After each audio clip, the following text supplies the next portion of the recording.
सफ़रनामा के खास कार्यक्रम में आपका स्वागत है। आज सफ़रनामा के इस कार्यक्रम में हमारे साथ खास मेहमान हैं। हमारे साथ एक ऐसा व्यक्ति है जिनकी सादगी के बारे में, जिनकी कलाकारी के बारे में हर ओर चर्चा होती है। आज हमारे साथ है खास मेहमान संजय मिश्रा जी।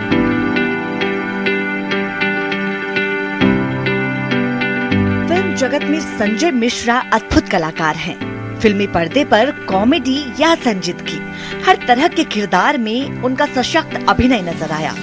दरभंगा की जमीन से निकला एक कलाकार मुंबई के रुपहले पर्दे पर कुछ इस तरह छाया कि सिने जगत और सिने प्रेमी उसके कायल हो गए।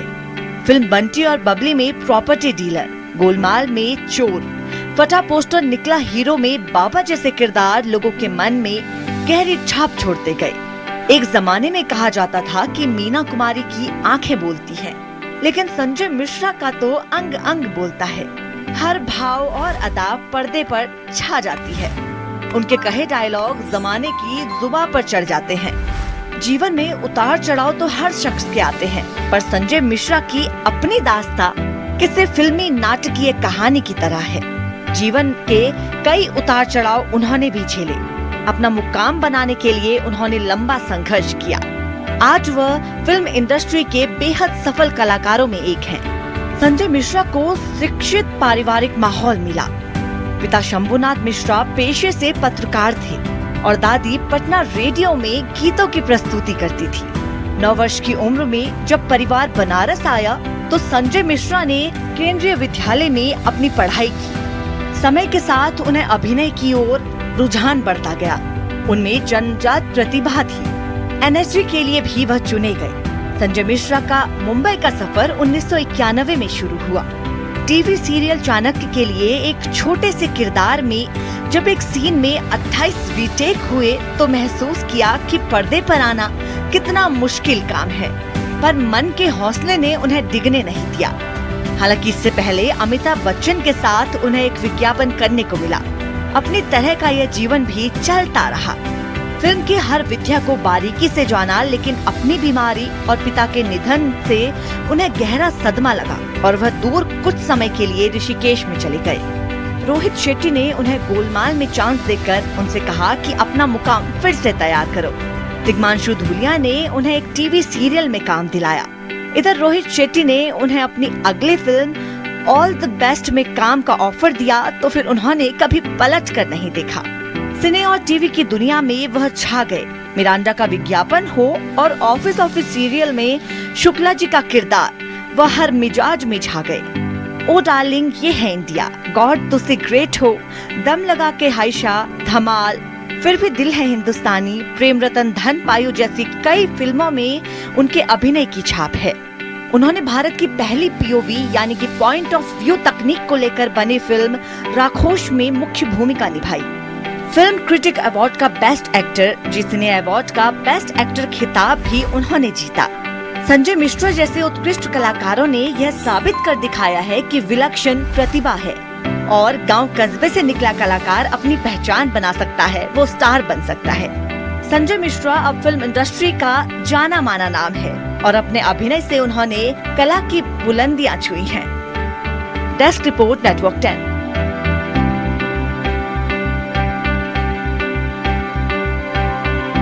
वही संजय मिश्रा जी हैं जिनके लिए कहा जाता है कि इन्हें देखने के लिए लोग, इनकी सादगी को देखने के लिए, इनकी अदाकारी को देखने के लिए लोग सिनेमा हॉल तक खींचे चले आते हैं।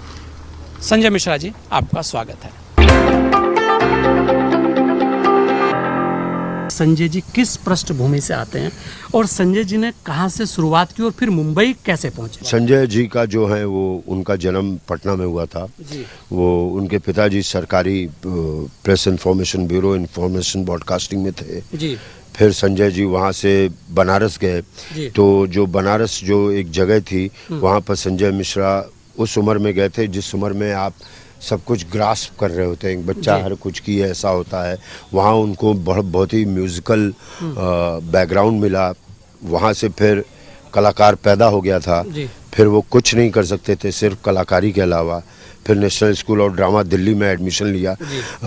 फिर वहाँ से वही कहानी NSD से। एनएसडी से बाहर निकलने के बाद सिनेमा से प्यार था, एक्टर बनता, नहीं तो कैमरामैन बनता, नहीं तो आर्ट डायरेक्टर बनता, नहीं तो डायरेक्टर बनता, नहीं तो कॉस्ट्यूम वाला, कुछ भी बनता, लेकिन सिनेमा ही करता। करते सिनेमा। जी जी जी। ये तो तय कर लिया जी, था संजय जी ने जी, जी। कि अब तो सिनेमा में ही रहना है।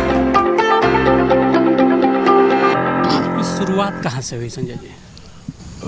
फिल्मी दुनिया की शुरुआत की अगर हम बात करें। फिल्मी दुनिया की शुरुआत 92-93 में हुई थी, जब केतन मेहता एक फिल्म बना रहे थे, ओ डार्लिंग ये है इंडिया, जी। और पंकज पराशर भी एक फिल्म बना रहे थे, राजकुमार जी। तब से शुरुआत हुई थी। वैसे छोटे पर्दे पे मैं चाणक्य में उस समय तक आ चुका था, लेकिन इनके बाद से धीरे धीरे धीरे धीरे धीरे, और असली शुरुआत हुई थी 99 वगैरह के बाद। 99 में। हाँ, 2000 वर्ल्ड कप वगैरह आ गया था। अब शुरुआत क्या कहें, मुझे तो अभी भी लगता है शुरुआत होने वाली है। जी बिल्कुल। संजय जी, अगर हम देखें जो संघर्ष एक होता है कलाकार का, उस संघर्ष के लिए, क्योंकि हमेशा कहा गया है मुंबई संघर्षों की नगरी है, जी। उस संघर्ष के बारे में अपने की एक रोल लेने के लिए स्टार्टिंग में कितना बड़ा संघर्ष आपको करना पड़ा? संघर्ष तो अब तक चल रहा है। एक संघर्ष होता है काम मिलने का, फिर काम आप दिखा देते हैं, उसके बाद संघर्ष होता है कि जो आपने काम दिखाया है उसको कब तक आप जो है कैरी कर पाते हैं। तो ये संघर्ष तो चलता ही रहेगा, और ये लाइफ टाइम संघर्ष है ये। जी बिल्कुल। संजय, सबसे यादगार पिक्चर कौन सी रही आपकी? अभी अगली फिल्म जो आने वाली होगी, या ये फिल्म, या यादगार क्या बोलूं दोस्त, मतलब हर पिक्चर ही यादगार होती है जी। कोई स्पेशल यादगार नहीं होती। लेकिन मैंने अभी एक फिल्म की थी, शाहरुख खान ने प्रोड्यूस किया था उसको, मनीष मुंद्रा ने, कामयाब। तो कामयाब जो था, कैरेक्टर एक्टर्स के ऊपर फिल्म थी, तो वो यादगार फिल्म है, क्योंकि मैं खुद कैरेक्टर एक्टर हूँ, तो वो बिल्कुल ही कामयाब, याद रहने वाली मेरे लिए यादगार फिल्म। हर एक्टर के ऊपर किसी ना किसी की छाया रहती है, ऐसा कहा गया है, लेकिन आपके ऊपर किसी की छाया लगती नहीं है। आपने एक नई परंपरा को नए तरीके से एक अपनी, मैं कहूँगा कि एक छवि बनाई है।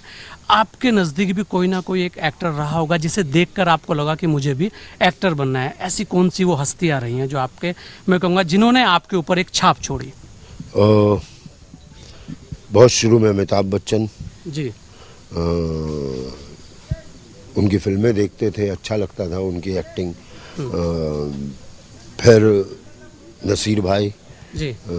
फिर इरफान भाई जी। इन लोगों को देखता रहा, लेकिन कुछ और ही देखता रहा। कभी छाप वाली हर एक्टर्स पर मैं थोड़ा भीड़ से अलग रहना चाहता हूँ। मैं भीड़ का हिस्सा नहीं बनना चाहता हूँ, क्योंकि मुझे भीड़ को ही ऑब्जर्व करके भीड़ को ही दिखाना है कि देखिए आप ऐसे हैं। जी। तो वो छाया तो रही है, म्यूजिशियन की छाया रही है मेरे ऊपर, कि यार कुछ ऐसा बजाऊं या ऐसा सुनूं कि लोग सुने।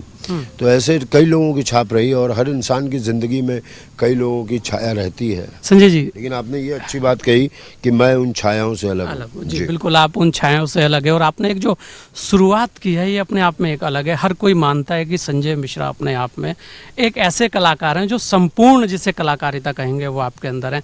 एक बात सबसे अहम जो है कि आप जो है कैरेक्टर रोल ज़्यादा करते हैं। जो ये कैरेक्टर रोल की जो थीम है, जिसे कहा जाता है कि सबको एकदम से दिल से सब आपके नज़दीक आ जाते हैं, कैसे कर पाते हैं? देखिए, ये जर्नलिज्म ने ही नाम दिया है कैरेक्टर रोल। हीरो क्या होता है? हीरो भी तो एक कैरेक्टर ही होता है ना, कि आज वो एक गरीब घर का हीरो है, कल वो एक बड़े घर का हीरो है। कैरेक्टर के बिना तो कोई एक्टर कुछ कर ही नहीं सकता। तो मैं कोशिश करता हूँ कि ज़िंदगी में जिन लोगों को देखा है, जिन लोगों को जाना है, अगर उसको मैं सिनेमा में उतारूँ तो लोग कहें हाँ यार, मेरे भी एक अंकल ऐसे ही थे, मैंने भी एक ऐसा ही चरित्र देखा था, मेरे गांव में एक ऐसा बंदा रहता है। फिल्म बहुत अब अलग होती जा रही है, बहुत रियलिस्टिक होती जा रही है।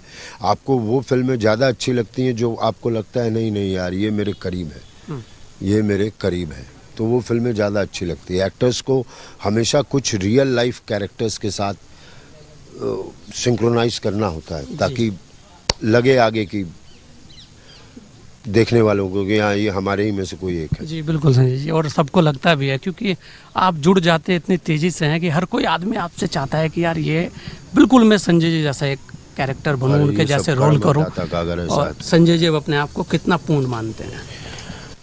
पूर्ण मान लूंगा तो फुल स्टॉप लग जाएगा। जी कभी भी इंसान को अपने आप को पूर्ण नहीं मानना चाहिए। जी आपके अंदर क्या है और ढूंढते रहेंगे तो और चीजें निकल के आएंगी। जी पूर्ण मान लूं कि गुरु मेरा तो मिल गई मंजिल मुझे, तो इससे किसी इंसान के लिए अच्छा नहीं है। जी। फिर घमंड होने लगेगा। घमंड होने लगा। हाँ, तो अभी भी कुछ है जिसके लिए मैं जी रहा हूँ और मैं जीता रहूंगा और जी। कोशिश करूंगा कि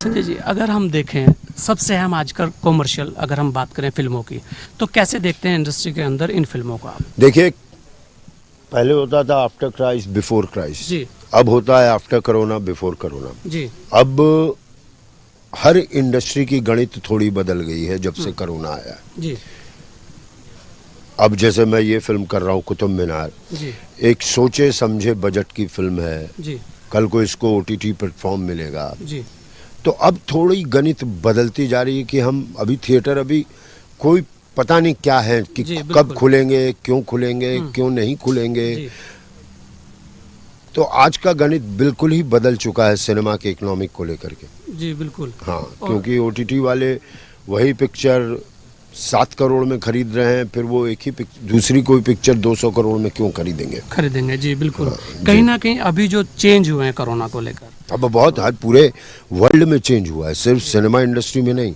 हर इंडस्ट्री में चेंज हुआ है। पहले जहाँ 100 लोग काम करते थे, अब लोग 25 में लोगों में ही काम चला ले रहे जी हैं। बिल्कुल। पहले जहाँ लोगों को रोज ऑफिस जाना पड़ता था, अब वर्क फ्रॉम होम। जी तो ये बिल्कुल। बहुत सारी चीजें बहुत सारी चेंज हुई चीज़ें हैं। चेंज हुई हैं। संजय जिस तरह उत्तर प्रदेश के अंदर एक बहुत बड़ी फिल्म सिटी की घोषणा हुई है, क्या कहना चाहेंगे और कैसे देखते हैं आप यूपी की उस फिल्म सिटी को? फिल्म सिटी की घोषणा एक अच्छी घोषणा है। मतलब इसमें घोषणा से ज़्यादा हम फिल्म वालों के लिए खुशी की बात है कि कोई भी प्रदेश, कोई भी सरकार, जैसे उत्तराखंड सरकार जी सिनेमा के बारे में सोच रही है।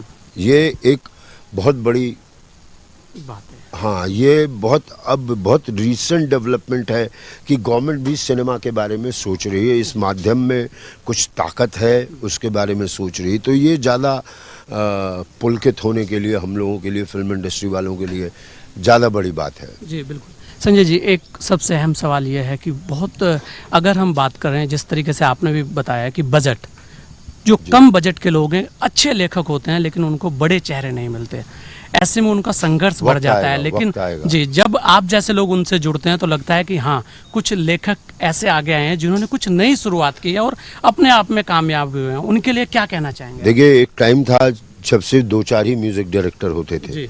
नयों को चांस बहुत मुश्किल से मिलता था। एक टाइम था जब सिर्फ स्टारों को लेके फिल्में बनती थी। एक टाइम था कि सिर्फ बड़े ही प्रोडक्शन हाउस जी बनाते थे। आजकल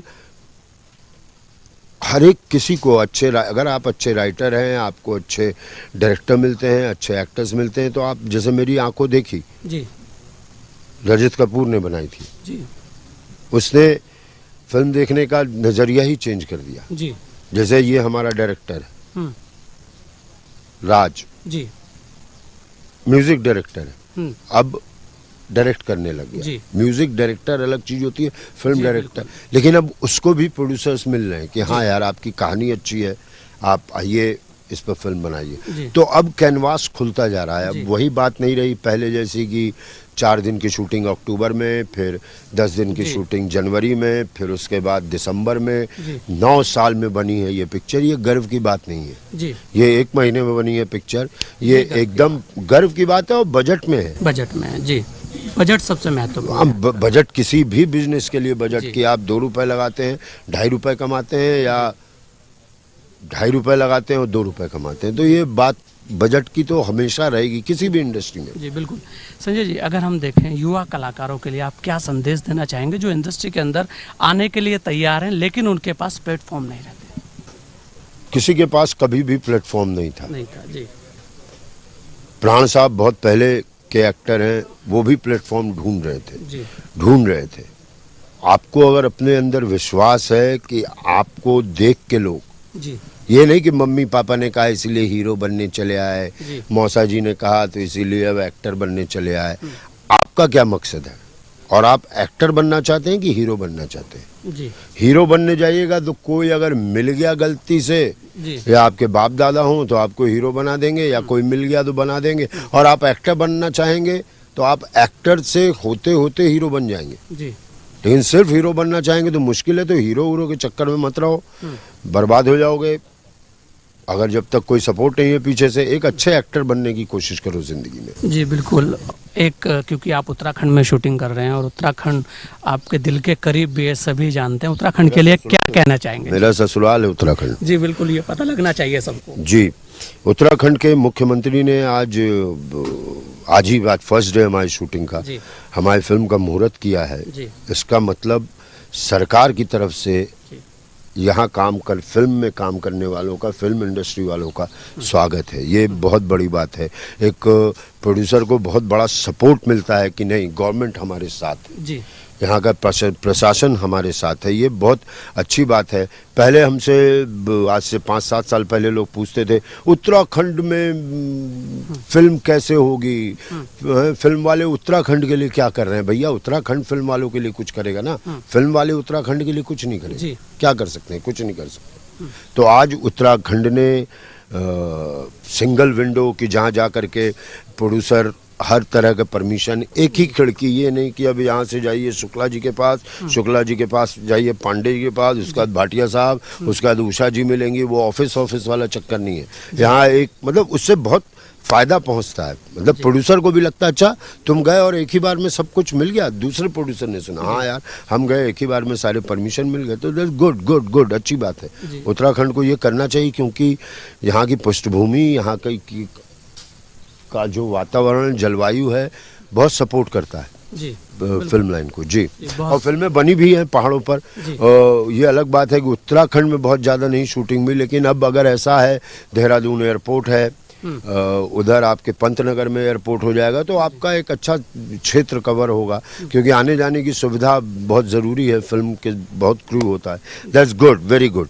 जी बिल्कुल, ये तो आपने बहुत ही अच्छी बात की। और जिस तरह आप बता रहे हैं लोगों को कि यहाँ बहुत अच्छा है, तो हमें लगता है कि आने वाले दिनों में बहुत ही अच्छा संदेश एक आपके द्वारा भी जाने वाला है। 2 महीने में 2 फिल्मों की शूटिंग एक की खत्म की है, जो मुक्तेश्वर में समोसा एंड सन्स, जो उत्तराखंड में ही शूट हुई, और अब दूसरी ये कुतुब मीनार। तो मतलब अचीवमेंट है।